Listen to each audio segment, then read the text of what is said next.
Best ways to clean a Phono Stylus. Let's talk about it. Now, I've definitely over the years identified one method that I definitely recommend and is really all I use anymore, but there are a bunch of other options that we should talk about first that are pretty commonly found.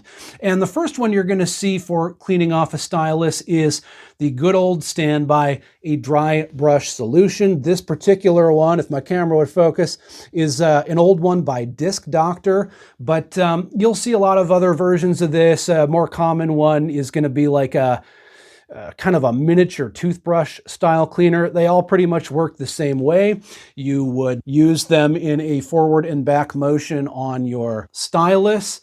You never go laterally side to side on your stylus because it'll put a big load on your cantilever that could really compromise the internal cartridge suspension, so always you would go back and forth. But even then, these really come with some risks. I mean, you're sitting there manipulating something that is mechanically connected to your stylus, and you can absolutely bend or damage your cantilever. You can damage the stylus if you're not careful. And I just don't love these now that there are other options. One other note that I would have about this particular type of stylus cleaner is that Disc Doctor supplied this, and this is years old, with a fluid option so that you can either use this dry or wet. Now, when it comes to fluid Phono Stylus cleaners, I think these are really specialized. Most of the time, it shouldn't be necessary. Let's talk about some reasons really quick why you might need to use a fluid on your stylus, because I think it's overkill and not needed just for removing dust bunnies. So you might need a fluid if you have gotten some kind of residue or some kind of substance on your stylus that can't just be cleaned off with another dry method. I'm thinking like if you buy out somebody's record collection and they were a decades long cigarette smoker, for example, and you might find that as you're playing records, you realize that there's this coating of that, nasty nicotine resin that builds up on everything that's been around a lifelong smoker. If you didn't wet wash those records first, and now you're realizing that there's this residue on your records and the stylus is picking that up off the record, that's an example of a time when you probably would want to use a fluid solution, something that's going to solve and remove that residue. Similar issue if you're playing a record and you didn't realize that it maybe had some mold on it, if it had been sitting in a wet basement or something like that for many years.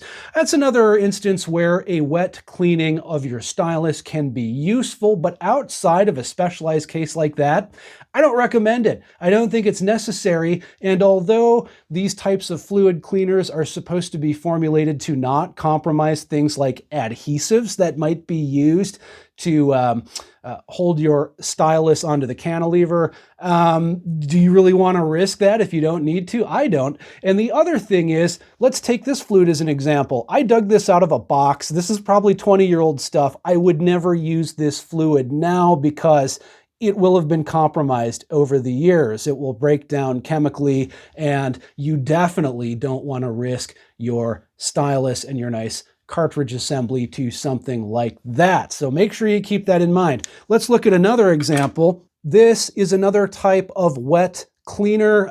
It functions pretty much the same way as the style that I just showed you, but it's kind of more of it's almost like applying mascara onto your stylus. Oh God, and it stinks too. Again, same as before, you shouldn't need a fluid. If you do, it's an option. Just, I would say, pick your fluid carefully if you need something like that. But most of the time, you shouldn't need options like this, in my opinion. Now, here's another temptation you might have, if I can get my camera to focus there, the old cotton swab. Don't use a swab to clean your stylus. This is just spun cotton. There's cotton strands on here. They will want to latch onto your stylus. You could rip the stylus right off the cantilever. This you do not want to do. Now, another option I've seen floated around over the years is the old Mr. Clean Magic Eraser. I don't love these for stylus cleaning because it's an abrasive. I don't want to use abrasives on my stylus, do you? Don't recommend that. But I'll give you a bonus tip on the Mr. Clean Magic Erasers. Much as I don't recommend them around the Phono Stylus, something I do like these for, you could probably see on camera there, I will use them to clean off preamp tube pins. If I have some tubes that got some oxidation building up on the pins, you can insert the pins into this magic eraser and clean off that crud that could build up on older tube pins. If it's really stubborn, you can use a contact cleaner or maybe some isopropyl alcohol and one of these guys, and it's great for cleaning off tube pins. Wouldn't suggest it on these guys though. So that brings me to what I do like to use best, and for general cleaning, it's one of these guys. Now this is what you call your blob of sticky goo, okay? This particular one is an Onzo Zero Dust, but there are now many others on the market, and few great things about these. Number one, they last a long time. I've probably had this one for over 15 years, and after a while, if you've cleaned your stylus enough and had enough dust come off of it, all you have to do is clean off this gel. You use a little bit of distilled water. I would not recommend tap water because it's got minerals and impurities in it. So use some distilled water to clean this off periodically and keep the dust off, and it will last for years and years and years. Now this Onzo one is kind of one of the old originals, but there are many different brands of these now. They're flooded the market. You can get tons of different versions. They are cheap, they are long lasting, they are effective, and there are a few caveats. One is going to be similar to the brush. You do need to be careful because you are sticking your stylus into it, and you need to be very, very careful to be very, very vertical about how you lift that stylus back up out of this blob of goo. You don't want to have any lateral motion on your cantilever as you're pulling the stylus back out. The way these work is you just drop the stylus in, then you lift the stylus back out, and the dust stays back on the sticky blob of gel.